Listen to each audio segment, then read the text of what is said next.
2025 के महाकुंभ मेला में आपका स्वागत है। Get ready for an adventure. Mahakumbh मेला आ रहा है। यह प्रयागराज में होगा। यह 14 जनवरी से 4 मार्च 2025 तक चलेगा। यह धरती पर लोगों का सबसे बड़ा जमावड़ा है। लाखों लोग पवित्र नदियों में स्नान करने आएंगे। वे आशीर्वाद और एक नई शुरुआत के लिए आते हैं। तीर्थयात्री सदियों से कुंभ में आ रहे हैं। ये आपके पापों को धोने का समय है। यह आपके आध्यात्मिक पक्ष से जुड़ने का समय है। क्या आप इस अविश्वसनीय आयोजन का अनुभव करने के लिए तैयार हैं? चलो शुरू करते हैं। कुंभ मेला देखने लायक नजारा है। एक ऐसे टेंट सिटी की कल्पना करो जो जहां तक नजर जाती है फैला हुआ है। हवा में मंत्रों और अगरबत्ती की खुशबू होती है। आप साधुओं को राख से सने हुए देखेंगे। आप जीवन के सभी क्षेत्रों के लोगों से मिलेंगे। यहाँ की ऊर्जा अद्भुत होती है। कुंभ मेला कमजोर दिल वालों के लिए नहीं है। यह आपके धैर्य की परीक्षा है। यह आस्था की यात्रा है। लेकिन यह एक ऐसा अनुभव भी है जो आपके साथ हमेशा रहेगा।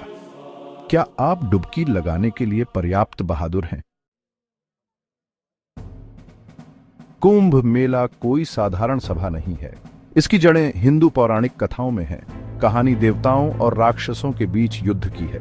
वे अमृत के एक घड़े के लिए लड़े। यह अमृत अमृता देता था। लड़ाई के दौरान अमृत की कुछ बूंदें पृथ्वी पर गिर गईं। ये बूंदें 4 स्थानों पर गिरी: प्रयागराज, हरिद्वार, उज्जैन और नासिक। कुंभ मेला इन 4 स्थानों पर मनाया जाता है। यह हर 3 साल में बदलता रहता है। महाकुंभ मेला खास होता है। यह केवल प्रयागराज में ही होता है। यह हर 12 साल में होता है। यह इसे और भी शुभ बनाता है।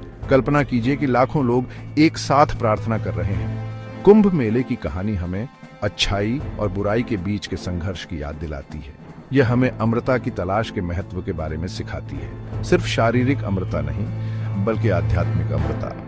कुंभ मेला इस प्राचीन कहानी से जुड़ने का मौका है। कुंभ मेले का मुख्य कार्यक्रम शाही स्नान होता है। यह शाही स्नान है। यह कुछ खास शुभ दिनों पर होता है। लाखों श्रद्धालु पवित्र नदियों में स्नान करते हैं। उनका मानना है कि इससे उनके पाप धुल जाएंगे और उनकी आत्मा शुद्ध हो जाएगी। शाही स्नान के दौरान माहौल अद्भुत होता है।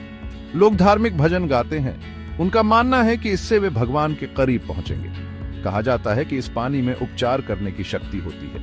लेकिन कुंभ मेला सिर्फ शाही स्नान ही नहीं है। यहाँ कई अन्य रस्में और समारोह भी होते हैं। आप गंगा आरती देख सकते हैं। यह नदी के किनारे एक सुंदर अग्नि समारोह है। आप धार्मिक प्रवचन भी सुन सकते हैं। ये आध्यात्मिक नेताओं द्वारा दिए जाते हैं। वे मार्गदर्शन और ज्ञान प्रदान करते हैं। आप कीर्तन और भजन में भाग ले सकते हैं। ये भक्ति गीत हैं। वे वातावरण को खुशी और शांति से भर देते हैं। भाग 4, प्रयागराज पहुंचना, आपकी मेले की यात्रा। कुंभ मेले तक पहुंचना अपने आप में एक साहसिक कार्य है, लेकिन चिंता मत करो, यह संभव है। प्रयागराज हवाई, रेल और सड़क मार्ग से अच्छी तरह से जुड़ा हुआ है। निकटतम हवाई अड्डा लाल बहादुर शास्त्री अंतरराष्ट्रीय हवाई अड्डा है। वहां से आप मेला ग्राउंड के लिए टैक्सी या बस ले सकते हैं। रेलवे स्टेशन भी प्रमुख शहरों से अच्छी तरह जुड़ा हुआ है। एक बार जब आप प्रयागराज के करीब पहुंच जाते हैं तो आपको मेला ग्राउंड के लिए मार्गदर्शन करने वाले संकेत दिखाई देंगे। कुंभ मेले के दौरान विशेष बसें और ट्रेनें चलती हैं। ये आपको सीधे आयोजन स्थल तक ले जाएंगे। याद रखें, लाखों लोग प्रयागराज की यात्रा करेंगे, इसलिए अपने टिकट पहले से बुक कर लें और भीड़ के लिए तैयार रहें। लेकिन मेरा विश्वास करो, यह यात्रा इसके लायक है। भाग 5, इंद्रियों के लिए एक दावत। मेला ग्राउंड की खोज। कुंभ मेला सबसे अच्छे तरीके से इंद्रियों के लिए एक अनोखा अनुभव है। जैसे ही आप मेला ग्राउंड में कदम रखेंगे, रंगों, ध्वनियों और गंधों का एक बहुरूप दर्शक आपका स्वागत करेगा। टेंट के समुद्र में चलने की कल्पना करो। हर एक पिछले वाले से ज्यादा जीवंत। हवा में अगरबत्ती, मसालों और स्ट्रीट फूड की खुशबू होती है। स्थानीय व्यंजनों को चखना न भूलें। आप जहां भी देखें, देखने लायक कुछ न कुछ है। आप नागा साधुओं को उनके राख से सने शरीर के साथ देखेंगे। आप जीवन के सभी क्षेत्रों के तीर्थयात्रियों को उनके बेहतरीन परिधानों में देखेंगे। साधुओं के लयबद्ध मंत्रों, मंदिर की घंटियों की आवाज और बच्चों की हंसी को सुने। कुंभ मेला जीवन का उत्सव है और यहाँ की ऊर्जा संक्रामक है।